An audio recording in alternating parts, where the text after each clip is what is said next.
I'm ABC 15's Nick Ciletti, live here in Tucson, continuing our Voice of the Voter coverage. It's a beautiful night here in the Old Pueblo, coming to you from the Mercado District, which is really a bustling, growing part of the city. Okay, so when you think of Tucson, you probably think of amazing Mexican food, the Arizona Wildcats, stunning desert landscapes. I think you should add something else to that list, and that is informed voters. I've been speaking with voters over the past 2 days, and what's really struck me is that so many of these voters are really diving deep into the issues. They're researching them. They want to know more about the candidates so that they can make informed decisions at the polls this November. A number of issues came up: reproductive rights, inflation, immigration. There was one issue, though, born out of tragedy, especially in this community, that is still very important for some voters here when they're casting their ballots. It is the park on the northern edge of Tucson, with its benches and butterflies that will always hold special meaning for this community, brought together after being brought to their knees in the face of darkness. We shouldn't be here, and we still are. Pat Maish is a survivor of the 2011 Tucson shooting. 6 people were killed, more than a dozen injured, including former Congresswoman Gabby Giffords. Pat was not physically injured that day, but says the emotional wounds are tough to ignore. That incident is always right behind me, right beside me, or in my face. Especially when she's here at the park created to honor the youngest victim, 9-year-old Christina Taylor Green. Roxana and John Green were not there, but their wounds are as deep as they can get.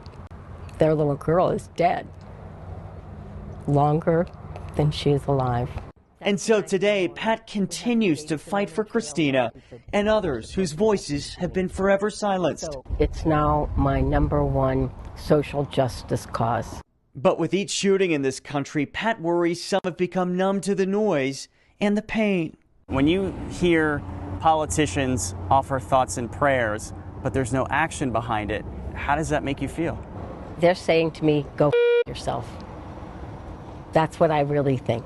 We can make some reasonable gun laws and still keep the Second Amendment whole. Americans are better than that. We should be able to stop the madness. I feel like a kindergartner shouldn't have to learn how to hide from an active shooter in the building. Here at Pima County Community College's West Campus, it's these young voters who have grown up in what some have called the mass shooting generation, who groups are reaching out to. Why do you think younger voters matter so much in this election? We're a huge voting bloc that has historically not turned out at the same rates as other age groups. Some information just about the Senate candidates. Alina Woolever is part of the nonpartisan group RISE, who's on campus today registering voters. So you want this to be a one-stop shop for young voters? Yeah, definitely. There's a lot at stake this election, so we want to make sure as many young people as possible are making their voice heard and really feel like their voice matters and their vote really counts. All they want is a better life. At this barber shop across town, hot haircuts and hot political takes are both on the agenda. What is it about being in a barber's chair that makes people feel like they can open up so easily? I think they trust. They know our personal story. Pedro Avila, who owns Gentleman's Choice, says it's not uncommon to hear customers bring things up like immigration, reproductive rights. You know, the president doesn't control the economy, it's supply and demand. Or inflation, something he's experienced firsthand as a small business owner. Unfortunately, we have to raise our prices because, the inflation. It's just cause and effect, right? It's just something go up and then boom, boom, boom. But Pedro says no matter where his customers sit on the key issues, when they're sitting in these chairs, the conversation always includes respect, often missing these days from the political discourse. This is the beauty about this country. We have the freedom to talk and respect each other.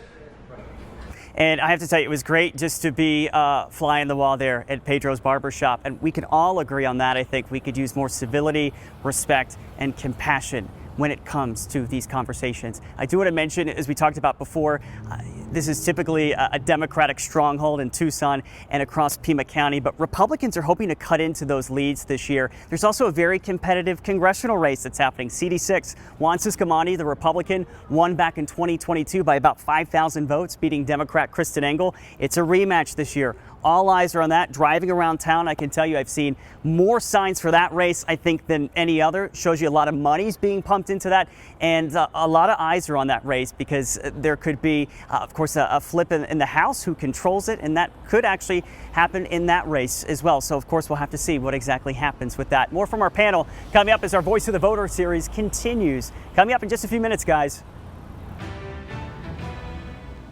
Katie, Javier, good evening to you. This is our ABC 15 Arizona Voice of the Voter coverage live here in Nogales, coming to you from Zula's Restaurant, which is an iconic place here. More than 70 years of history here in a place many call Ambos Nogales, which means both Nogales in Spanish, because you have Nogales, Arizona, but also Nogales, Sonora on the Mexico side. It is such a close relationship between the two cities. You know, of course, voters here think that immigration, also border security, things like inflation and the economy, those are all important issues. But what makes Nogales unique is that those issues are often viewed through the lens of that all-important relationship with Mexico. And many people here say whichever candidate for president who can nurture that relationship and keep it going the best could be the one who wins big here come November.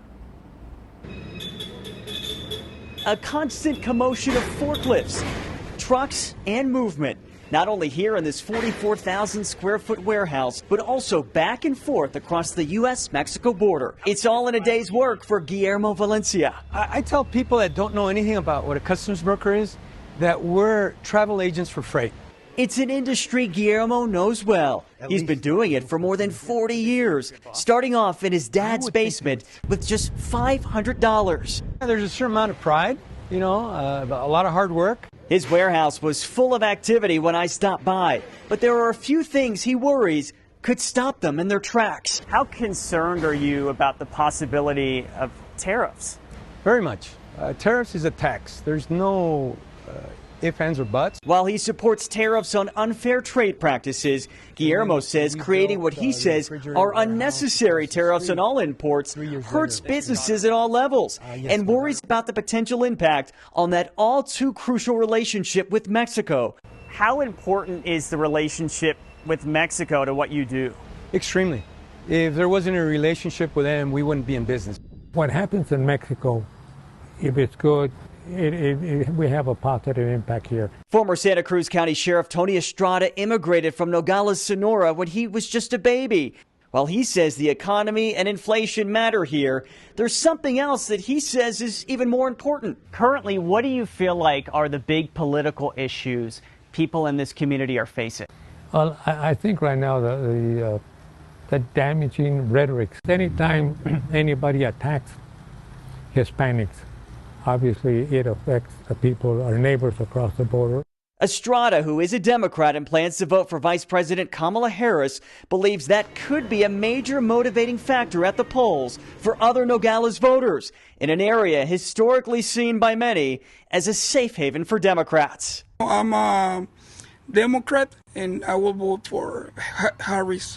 Look at the numbers. In 2020, President Joe Biden beat former President Donald Trump in Santa Cruz County, earning more than 2/3 of the vote here. But some Nogales voters we spoke to believe that could change this year, with concerns over the economy, border security, and immigration. Donald Trump, all the way. When Trump was in the White House, we feel safety. But despite how polarized this election may feel, we found a number of undecided voters here in Nogales, which shows this border community could still be up for grabs this November. Just like Andres Landa, who says each candidate offers some level of good for the country, but worries they're forgetting about voters in the middle, just like him. ¿Tú crees que muchos de los votantes están en el medio y los candidatos están en los extremos, no? Los candidatos están en los extremos, exactamente. So Andres tells me that he feels like the majority of voters are actually in the middle like him, but he feels like the candidates right now are occupying the extremes on both sides. And it's those undecided voters like Andres that are very sought after by both the Trump and Harris campaigns right now. And they really could make a difference, especially here in Arizona. Think about 2020. President Joe Biden won our state by less than 11,000 votes. And a number of experts also think that this upcoming election is going to be extremely close. So those undecided voters, whichever way they sway, could not only decide the key battleground state of Arizona, but also could perhaps sway the election. So we're here in Yuma County in San Luis, right by the border. This is an area that is so dependent on that relationship with Mexico. So as President-elect Donald Trump gears up for a second term, things like mass deportations, tariffs, and possibly using the military for immigration is something that has some people worried, but also some people looking for opportunity. It's hard to find any place as busy and as bustling in this part of Arizona as San Luis, especially on a Tuesday morning. And when you consider the city has a population of 40,000, it's even more impressive. But you can't overlook the 7,000 people who cross from Mexico every single day, according to the city, amounting to 2.5 million people a year and a huge economic impact. Just ask Angelica Felix. She manages this store just steps away from the port of entry. Y eso mejor para ti. Sí, claro que sí. Angelica tells me now that the harvest has arrived, so have the workers, which means her sales are going up as well. And as a second Trump term approaches, the conversation quickly turns to immigration. No creo mucho tanto que hablan mal así de que va a cerrar, que va a deportar. Entonces, no creo y espero que no. Espero que no. So Angelica tells me with President Trump's second term, she's hoping that the talk of mass deportation or closing down the border is just that, is just talk, and that it doesn't turn into reality. Angelica admits not all of her customers feel the same. ¿Tienen miedo? ¿Qué piensan? Sí, pues la mayoría de la gente está asustada. Angelica tells me she hears from people scared about the idea of mass deportations, removing more people from the country, even entire families. And then there are the migrant workers. According to new data from the University of Arizona, 28% of crop workers in our state are migrants. Pues a la vez está bien y a la vez está mal. B has been working in the lettuce fields for 8 years and says she sees good and bad in mass deportations, while she worries about some workers not being able to support their families. For those with visas like her, it may actually help. She tells me with fewer workers here legally or illegally, it means more work for her and other visa holders, just like Jose. Espera que haya oportunidades nuevas. He didn't want to show his face on camera, but says he's hopeful a second Trump term will live up to the economic promises he heard on the campaign trail, but admits only time will tell.